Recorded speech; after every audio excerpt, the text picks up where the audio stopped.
What's good, y'all? So with this video, I plan on conveying a message of balance, right? And in order to get that message across, I will use the topic of love thy enemy.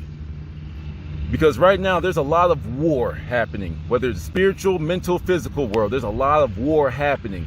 There's a lot of war, geopolitical war. There's, psychological warfare. There's spiritual warfare. But then there's like internal wars that some of you are dealing with.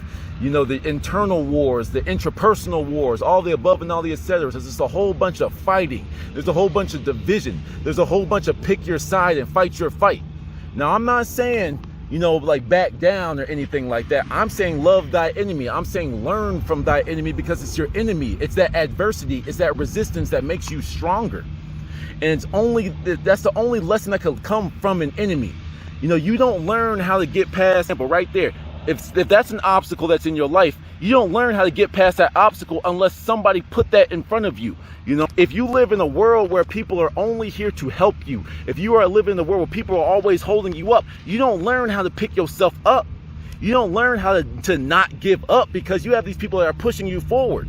You need adversity. You need the other side. You need an enemy. You need an adversary, whether that adversary or enemy is an external person or it's yourself. It's like you cannot hate your enemy because when you give hate to your enemy, they win. You're playing their game.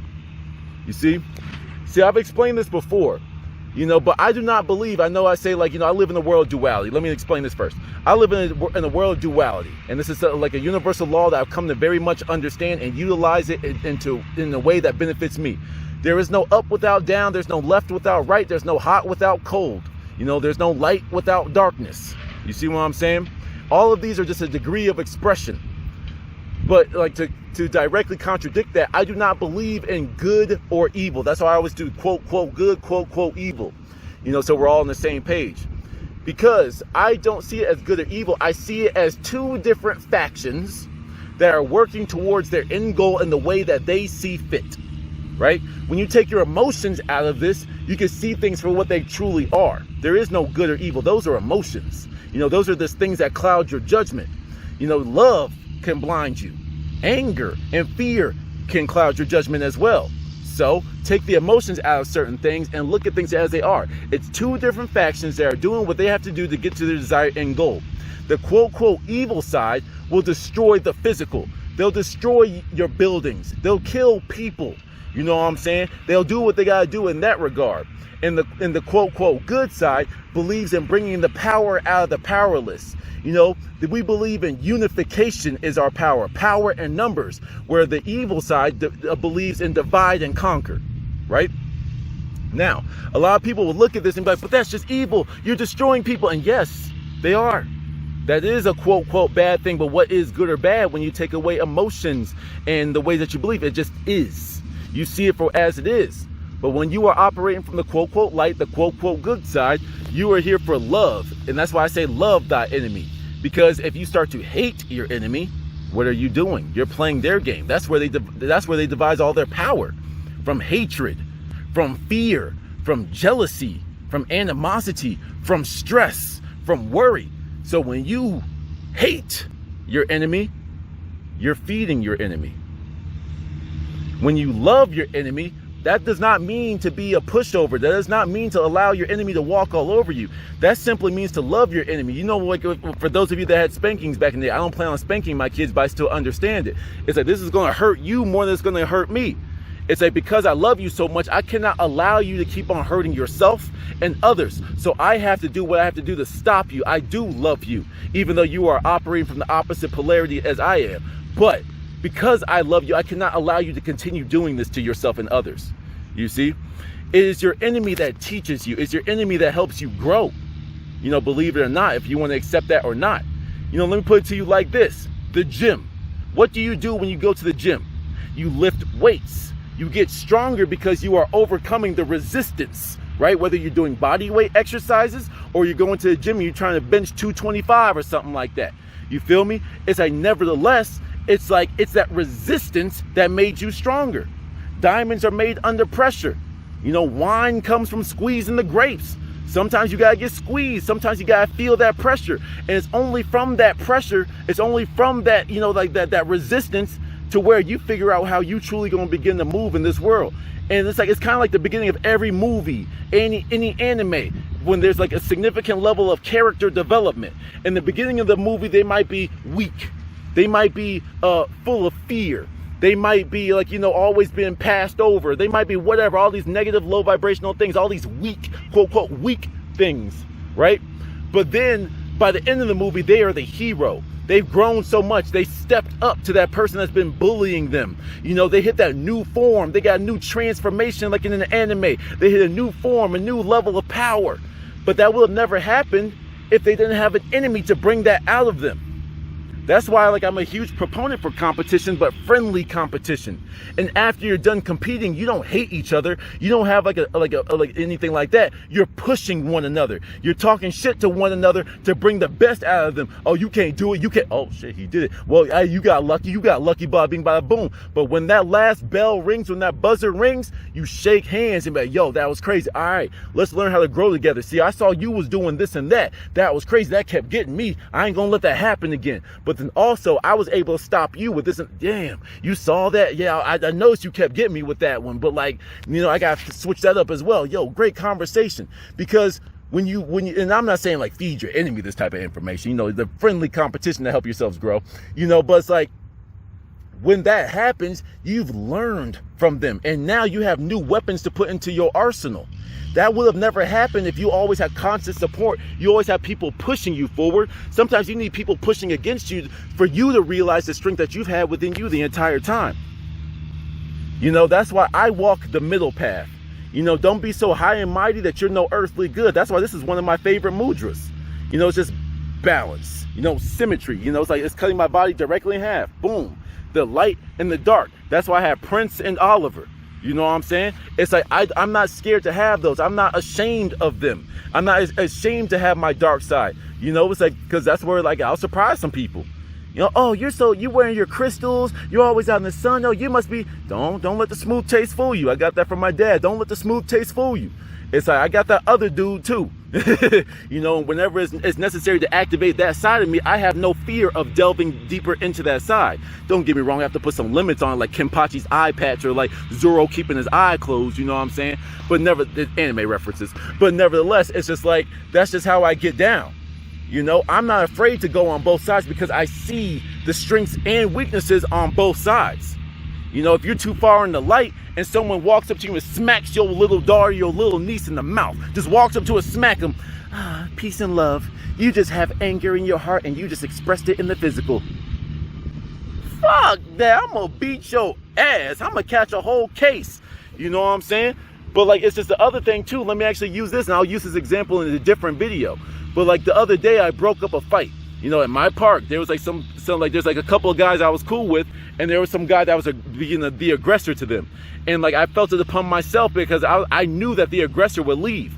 Because fear and God, something I learned from Dick Gregory, fear and God could not exist in the same place. High vibration and low vibration could not exist in the same place. So when I walked up to him, I knew I wouldn't have to lay a hand on this individual because my vibration is too high that he cannot be in the same place as me. So I got into the situation, I was talking to him. I was bada bing, bada boom. He was drunk or high on something. He wasn't hearing me. But it's I just kept sending him love. Because what happens to the darkness when you shine light on it? The darkness disappears. Sometimes you don't have to raise your hand. Your weapon evolves. I've been fighting higher levels of demons. In my dreams that were once nightmares are now laughing. They're comedy dreams for me. Because the demons that were haunting me, demons lurking in the corners, they used to point and make all these crazy sounds. I'll just shine light to them. I would shine love on them and they would have no choice but either flee or burn. Because love is a very high frequency. Put your hand on the treadmill and try to sit still. Eventually your hand is going to burn. That's what these lower vibrational entities, beings, people, thoughts all believe when you shine love on them, shine light on them. You see what I'm saying? Once again, shining love and light on people does not mean weakness and being a pushover. It just means you are utilizing a different weapon. Instead of guns and swords and knives, you're using a laser beam. You see what I'm saying? It's higher level technology. But anyway, I walked over to them and they had swung a few blows. A couple of them, they both took a couple shots. But when I got over there, it's like I was able to completely diffuse the situation because, number one, as in the video I just recorded, no weapon formed against me shall prosper. I know I'm protected. I know you can't touch me. You're too low vibrational. I know this. I've already destroyed you in my mind. Therefore, my physical reality has no choice but to reflect that. You know, but then also too, it's just like by the end of the whole discussion, he ran away from the situation. And the guy he was originally fighting, we were just sitting there talking and laughing and say, yo, you took a good hit, but you tough, you know what I'm saying? But then I started to walk, I walked through, I was like, hey, but you took that hit though. And that showed yourself that you can stay on your feet. You can take a punch. You know what I'm saying? He's like, yeah, you want to learn that enemy from a friend? When's a friend gonna punch you in the mouth and make you bleed? You see what I'm saying? A friend isn't gonna do that. Someone supporting you is never gonna do that. But your enemy will. You learn from your enemies. You learn from that pressure. You learn from that resistance. That's why I said love your enemy, but love your enemy, because love can be used as a weapon as well. And I'm not talking about love in relationships like I'm gonna use my love to get well. No. I'm literally saying the vibration and frequency of love is the equivalent of a laser beam. Whereas they use the physical lasers, like they got up in space. If they didn't like what I was saying, they could zap me anytime. Well, they think they could, they can't. But like, nevertheless, you know what I'm saying? They got the physical representation. I have the metaphysical representation. It's like, you won't be able to touch me because I am surrounded by love. That in itself is a frequency that's very, very hard to penetrate. The only way that you can penetrate the frequency of love is if I myself, the source of that love, drop in frequency. You can't mess with me though, because no weapon formed against me shall prosper. You know, it's like, and like, I know your weapons, I know your game, so you can't surprise me. You can't shake me off of my game. You understand? So do not hate your enemy, because hate is their weapon. When you hate their enemy, you're giving them more ammo to use against you. You need to love your enemy. You understand? Hating your enemy is just giving them more ammo. But when you love them, when you don't give in to the way that, when you don't no longer give into their games anymore, there's no argument to be had. There's no fight to be had. I'm not saying being a pushover. I'm just saying, you know what? You believe in what you want to believe. You do what you want to do. You know, like when, and like in the mental war, you know, all these battles going on with, like, you know, abortion rights, gun rights, you know, these philosophies, you know, gay rights, trans rights, all this type of stuff. Don't get me wrong, I have my opinions, but at the end of the day, I always say, but that's not my life. In my world, there's things I agree and disagree with, but I'm not going to sit here and fight. Why? I know how I'm going to live my life, so don't impede on mine. Like, I'm not going to impede on yours. Y'all can go fight. People that are matching your frequency, you can have that. But I'm just going to show you love. I hope you get your desired result. And I go about my business. That's showing them love. When you show them the resistance, you've become their enemy. That's why there's no such thing as good or evil, because they think the evil side thinks they're good. Everybody thinks they're good. But you've become their opposition. You see what I'm saying? That's why there is no good or evil. It's just means, the ends to a means, like the means to get to what your desired result is. You feel me? But nevertheless, you know, learn from your enemy. Use love against your enemy. Love does not mean to be a pushover. It does not mean to be a coward. It does not mean to let the injustices going on around you continue to persist. You know, that's not what it means. It just means use a different type of force. You know, one I was about to summarize, but I just had another idea. You know, one of the fun tricks I used to use in basketball is, like, if I was, like, you know, when you're backing down someone in basketball, you're pushing up against them to get closer to the hoop. You know, usually this is done when a bigger person has the ball, so they know they can back you down. They know they can bully you to get you closer to the hoop. But when you know that they're about to push, just step out of their way and let them destroy themselves. Their anger, their hatred, their fear will destroy themselves. Let them screw themselves up. Never stop your enemy that's destroying themselves. If you were in the middle, like, let's just say you're on the debate team, right? And you see that your opponent is just saying a whole bunch of stuff, you don't cut them off. When you let them destroy themselves, let them say all that stupid stuff over and over and over. Let them say everything to destroy their own case. So then you can just sit there and laugh. Just say, do I even need to speak? They contradicted themselves 16 times. I don't quite understand how this is still going on. You know what I mean? When it comes to the interpersonal, I completely forgot about that one. The interpersonal wars that are going on. Why is it that you are spending all this time hating yourself? You know, we got so many people that are going out here spreading hatred. But you have to remember, you are the source of that. So if someone's spreading hatred to you, if they are the source of that thing, like, you know, like a loudspeaker or something like that, you know, like I can't think of the phone, but y'all know, I mean, like the loudspeaker, if you're like at a rally or something like that, you know, whatever those mega horn things, if that's what they're called, it's like you have to be the source of that original thought for it to be magnified. So if someone is spreading hatred and anger and all this type of stuff towards them, if you show them love, you can see that they are not matching your frequency. If you are operating from a place of love, you can just sit here and look at them like, wow, you have a lot of problems and you're trying to get me to operate on your frequency. I love myself too much for that. That's another way to use love. Use love as a shield and a sword. You know, love is my shield. So if I see people that aren't operating from that same frequency or that frequency or higher, then like what? You know what I'm saying? It's like when you see them doing that, you see that they have their own issues that they are trying to, instead of dealing with it themselves, they're hoping that they can get rid of it by expelling it externally. When you realize it's like when you go outside, when you go externally, when you go out of yourself without, you will return without. But you'll quickly realize that all the answers reside within.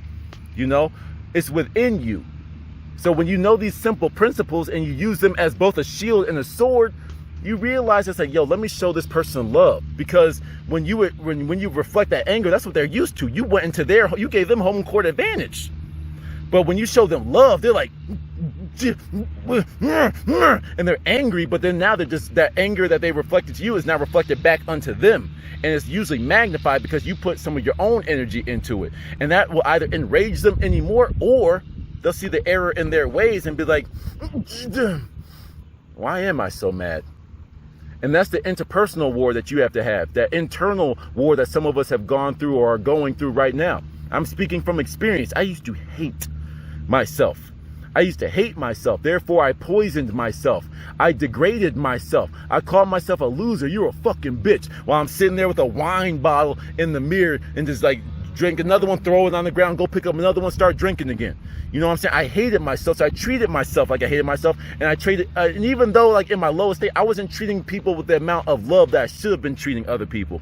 I pushed people away because I was running away from myself. If you're running away from yourself internally, what are you going to do to the people outside of you? When you love yourself, people will gravitate towards you. That's why I have done no advertising on this channel. I do no ads. I don't do that type of stuff. I just speak, and like-minded individuals, people abiding in the right frequency, will be naturally gravitating towards me. People that want to make themselves better, people that want to grow themselves, people that want to help people around them, they will gravitate towards me. Why? Because love is my weapon. I believe in unification for power, not division. And you can see that every single day I'm living what I'm speaking. You know what I'm saying? Love thy enemy, learn from your enemy, and just keep it pushing. Grow, grow, grow.